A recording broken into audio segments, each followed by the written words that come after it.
How's it going, everybody? Today I'm going to be showing you how you can build an amazing disc golf bag for as little as just $10. Let's get into it. Now, I'm not going to just show you how to build a $10 disc golf bag. I'm also going to show you a $50 and a $100 disc golf bag for those of you with varying budgets. But we're going to start with the $10 bag, the most simplest, and really get down to what makes disc golf so beautiful, which is the cost effectiveness of this sport and the accessibility. It's one of the reasons why disc golf is growing so rapidly and has had such success in the past few years, because you can get into it with something like this $10 bill, and I'm going to show you how.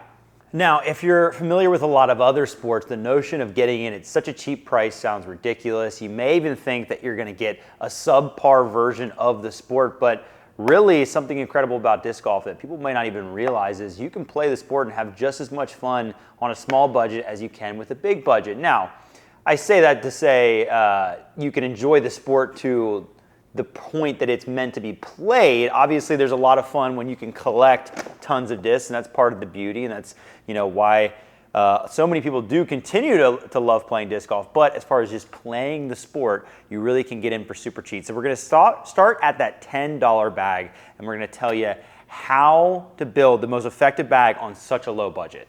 Because obviously having a bigger budget does make it a lot easier to build an effective bag, right? There's no limit on how many discs we can carry in disc golf, so we can just fill it up and have all the options in the world. But we're on a smaller budget, we have to do two things really. We have to play with a little bit of strategy with our price and also kind of play the percentages. So let me explain what that means. Obviously in disc golf, we have so many different discs to choose from that all do so many different things, right? We have overstable plastic, we've got neutral flying discs, we got understable discs, but you're only going to use certain discs throughout your round, and you're only going to throw certain shots throughout your round. So when you're working with a small budget, we need to play for the most likely circumstances, okay? We also need to play to our strengths. So we have to answer the two questions of what shots am I best at throwing, and what shots am I going to throw the most often? Before we even walk in the store, if we can figure this out, it's going to help us narrow down our selection a ton. So, for example, if overstable forehand, hyzers are one of my most common throws, then I'm going to be a lot more likely to want to pick up an overstable fairway like this FD3 rather than having more understable plastic. If I'm throwing that shot a ton of time throughout a round, and that's something I want to throw, especially if it's also one of my strengths. Typically we're going to try to throw shots throughout the round that we're good at. So usually these things align, but it may also depend on the courses you play most often. Maybe they don't call for a certain shot that you might be decent at throwing, but that's just not the best way to orient your bag. And then sometimes, now once we've established what kind of shots we want to throw and what our strengths are, we know what kind of discs we're looking for, but we then have to deal with the reality of price, okay? We're starting on a $10 budget. This is a very small budget, and I'll be honest with you, the most important thing to have access to when you're on this small budget, $10, is a used section, okay? Having a used section available to you, a disc golf store, is very helpful for this. And luckily, just about everywhere has, maybe not a disc golf store specifically, but a Play It Again Sports or some other disc retailer in their area. That wasn't always the case, and it still isn't always the case, but we're fortunate now they're a lot more common. However, just because you can't find it in the store doesn't mean you can't find used discs online. There are tons of people selling used discs both by themselves or in lots for great prices on sites like eBay. So that's going to be the best place to start. It's not impossible to do this with a new disc, as I'll explain, but it's going to be a lot easier if you can get your hand on used plastic, because here at our foundation store, I'll just kind of explain how our pricing works. You're going to find most of your baseline discs, like this Eagle here, coming in around $5. A lot of your premium discs that's still in good shape is going to come in around $10. And then maybe some of the premium discs that are beat up pretty good are going to come in around $8. And here we have something that's really cool, a discount bin for the really, really beat up baseline plastic, where you can find discs as cheap as $2. Now, this is not something everywhere has, and obviously these discs are a little worse for wear, but even though this P2 looks like it sat in a swamp for a while, guess what? It'll putt just fine and throw just fine. It just looks a little beat up. So the most helpful thing to do is use plastic. What if you can't? What if you don't have a way to get your hands on used plastic? You can't find a good eBay auction. Well, that's where we'll start with our first bag that you could do for $10, and that is the one disc bag. That's right, you can have a one disc bag. Disc golf still works that way. Now, most of this video is going to focus on multiple discs because I think that's really the essence of creating a bag. But if you're really pinched and you are still trying to play disc golf, you can do this with one disc. The key is just finding something versatile, right? It's not even really about playing your strengths at this point. It's about finding a disc that can kind of do it all. Something like this Lucid Truth here would be great for a one disc bag. This comes in at $8. It's going to go somewhat far, being a mid-range disc. It's not so narrow that it would be really weird to putt with if you had to, and you should be able to accomplish a few different flights out of it. You're not going to be able to throw every single shot. Every single course is not going to be the best choice for you, but you're going to be able to accomplish a fun round of disc golf, no doubt. You could even go with something slower with a one disc bag. You could just grab yourself a putter that you like the feel of. I wouldn't go with anything crazy overstable like this Zone OS. You're going to find that that's not too fun, but maybe you find something like this R2 Ion. This one's $10 right here. This would be a fun way to play a shorter disc golf course, or if you're just a beginner player. So one disc bags are great. I would recommend a mid-range or a driver, and this is one way you can accomplish even finding new discs for good prices. At $10, you're probably going to have to buy something baseline if it were new. Let me actually go find one as an example. If you had to buy a new disc and you're doing a one disc bag, I would look for some quality baseline plastic like DX. This stuff, you get yourself a DX Aviator like this. It's not going to go super far, but it's coming in at $9.99 and it's going to last you a good bit. DX plastic is a reliable baseline plastic. You also could find a mid-range. If we have any up here, we may have used them all in a recent video where we beat them all up, but any baseline mid-range would work as well. These KC rocks come in just a little bit above $10, but something like this or even a DX rock would work for that as well. But one disc bags, that's really the gist of it. You're just looking for a jack of all trades. I think that's a pretty well-known thing, but let's talk about the two disc bag because I think this is the most effective way to use a small budget. So the two disc bag with a $10 budget is all about finding one disc as cheap as possible and then kind of your go-to disc. This is something where you find that discount bin $2 putter, and then you look for the $8 disc like that Truth that we showed earlier, and it gives you a little bit more of a 1-2 punch, but you want to space them out a little bit more. Every other bag basically in this video I'm going to show you is still going to be on a limited budget, even at the $100 mark. So one key thing to remember is we do not want overlap in any way, shape, or form. You would be better off, rather than having this P1 and this Truth, which are going to fly at least to some extent straight, you'd be much better off having like a Truth and then a Zone OS, because at least you can accomplish two very different flights out of this, and we're just trying not to have overlapping molds when we have such a small bag. The two disc bag also allows for you to maybe find a faster disc. If you're playing a course that is a little bit further, this is a really beat up Champion Wraith for $8 that you could combine with a beat up putter for a couple bucks, and that's an option as well. Now, I do know, obviously, this is kind of a cheat code. The discount bin is really good. So a lot of you, when you're doing your two disc bag, are gonna need two baseline discs. And that's just kind of the reality of things. If you're in this small budget, there's a good chance you are a beginner anyways, but the same principle applies. Something like this DX Eagle is a great option at $5. And then you can just find another complementary disc, such as a baseline mid-range.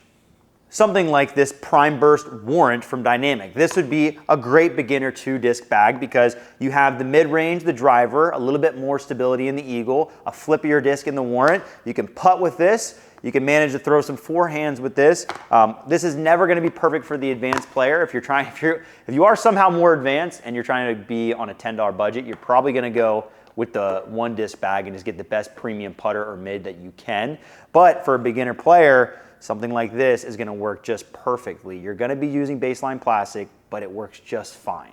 Another great pairing I found here is this DX Leopard. This is going to be one of the most common discs you find in any U section, along with this Zero Medium Mercy here. These are going to be both more on the understable side of things, but if you're lower arm speed, it gives you a faster and slower option that both go relatively straight. And that's really the focus here, is we're just trying to cover two different gaps, whether that be stability or speed, and try to give us as much variety as possible while staying under our budget. And like I said, if you have played enough, even at this price point, to know what your strengths or most common shots are, then you should lean into that as well. If you know, ooh, I'm gonna need a lot of turnovers, then maybe something like this Leopard is great, but if you're throwing more hyzers, then maybe the driver choice is the Eagle. Most of your putters are gonna have a pretty similar flight, so it won't make a huge difference there. So that's really what the $10 bag has to offer. Obviously, you can only do so much with such a small budget, especially when, you know, premium discs are continuing to rise in cost, but you can still accomplish enough to have a great bag that will give you plenty of fun out on the course. And as we move up our budget now, we're gonna get into a slightly higher price point, but still, but as we now move up our budget, we are gonna have a higher price point, but we're gonna open a world of possibilities while still keeping the same strategies in mind. Okay, now let's move up to the $50 bag. This is a little bit more of an investment, but still relatively cheap. You know, that's about, I don't know,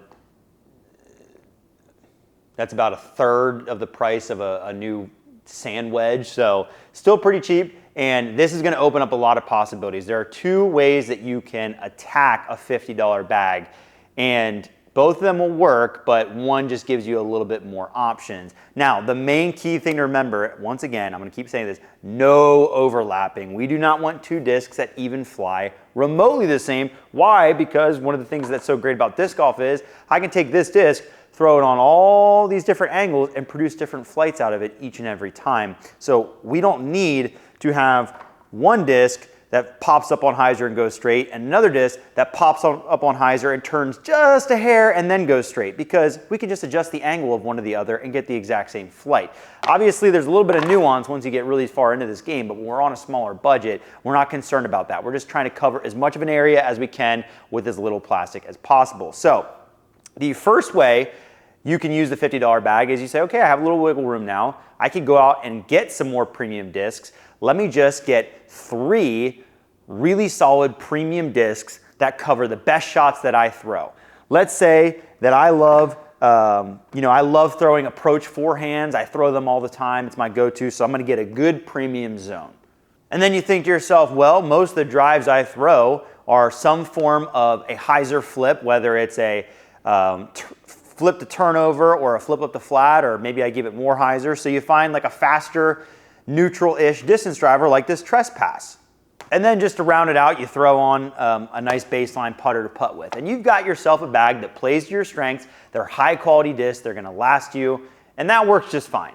Here's an example of a bag I just threw together with our use section that I think is a perfect way to set up a bag at this budget. We got a mix of cheaper baseline plastics that are still gonna get the job done with some premium options that are gonna give us some real firepower out on the course. So at the putter, we've got this hybrid Deputy coming at $5. This is just gonna be our thrower and putter. It's good for upshots. It's gonna be good for putting. It's gonna work just fine. Putters are very agreeable. With the putters, the slower the disc, the less strict you have to be about what you find. So many putters fly so similar. As long as it's in good shape, it's probably gonna do what you need it to, especially inside the circle.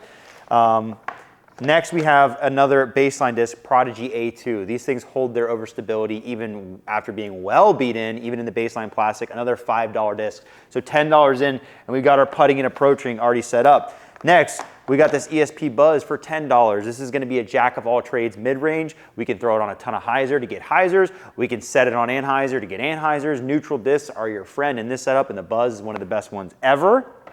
Then, speaking of amazing neutral discs, we got a C-Line FD. This thing is gonna be just like the Buzz, but it's gonna go further. And then to round it out, we got 2 distance driver options. We have a Thrasher for everything understable to straight, and then everything from straight to overstable. We have the Enforcer here. We also can use this for chip forehands as well. Don't be afraid to throw faster discs slow in a small bag like this. It may just be that a 250-foot approach, even if you have a further forehand, is perfect for this Enforcer. Just take a little bit off of it. Now, this bag would probably be set up for somebody who does need to play further holes. It's because we spent 2 of our premium slots on distance drivers. But let's say most of your holes take mids.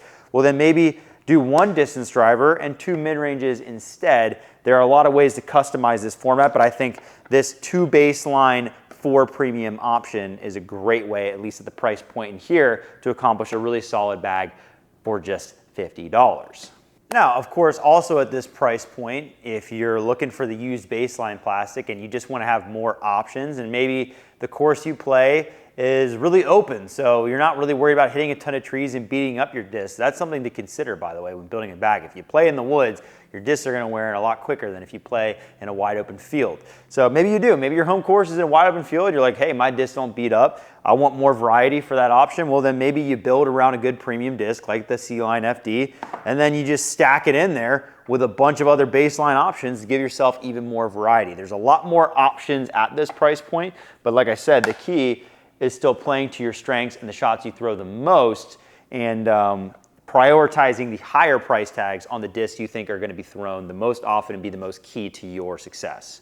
Okay, the last bag we'll talk about just briefly is going up in budget again. We're going to double it, and we're going to go to the $100 bag. A lot of you who get into disc golf are prepared to make an investment in the sport and really get a good start. Well, what I'll tell you is that all the principles I talked about before can still apply. Really, the $50 and the $100 bag aren't going to be that different. There are just a couple things you could do. Number one, you could build basically the exact same bags as I just showed, but with brand new discs instead of looking for used plastic. Or there are a couple other things you can start to dabble into, because you can get a pretty well-rounded bag like I was showing you for 50 bucks, maybe throw in an extra disc or two, but then you may have a little bit of extra cash. And where I see the $100 price point is now we can start to dip our toes into either a little bit of overlap. Okay, let's say we throw hyzer flip mid-ranges the absolute most out on the course. It's the shot we throw at most of the courses we play, and we throw it so often. So maybe having two mid-ranges that are somewhat near each other without completely overlapping isn't the worst idea at this point. But another thing I think you should do, because I think it's going to be more fun, is start to dabble into specialty discs. So what I mean by that is discs that have very extreme flight paths relative to the way that you throw. So for somebody who throws a little bit harder, something like this Sail from DGA is going to be incredibly understable, making this a specialty disc in the sense that I'm really only going to be using it for rollers or extreme hyzer flip to turnover trick shots. This isn't a disc that I'd want to invest in if I were building a $10 bag or even a $50 bag. And once I get to $100, I have a little bit of room to flirt with the idea of a shot that I might not throw as much, because on those other bags it was, don't ever put a disc in your bag that you don't think you're going to throw many times around, because you only have so many options. But now you might go for something like that, or you might go for something on the other side of things. Something like this Hellfire from DGA, very overstable, something that you might only use for big spike hyzers, skip forehand approaches, big flex shots. It's more of a get out of trouble utility type disc, but with that extra cash we have, now we can afford to maybe dabble in some of those. So I would approach the $100 bag a similar way to the $50 bag, but maybe upgrading the quality of the disc, or just throwing in a couple of these utility type discs that you wouldn't have wanted to throw into the cheaper bags because you're looking for as much price and cost effectiveness as possible. But now that you have a little bit more in the budget, you can throw in something like that, and you may only need it once a round, once every 2 rounds, but you have the option in your bag. Thanks everybody for watching this video. Hopefully you enjoyed this more tutorial style content. I don't always do this, but I've had a busy week and this is an idea that popped into my head I thought people could find useful. So let me know if you enjoyed this and want to see more. Please hit that like and subscribe if you haven't already, and I will see you next week with some more disc golf content. We'll see you there.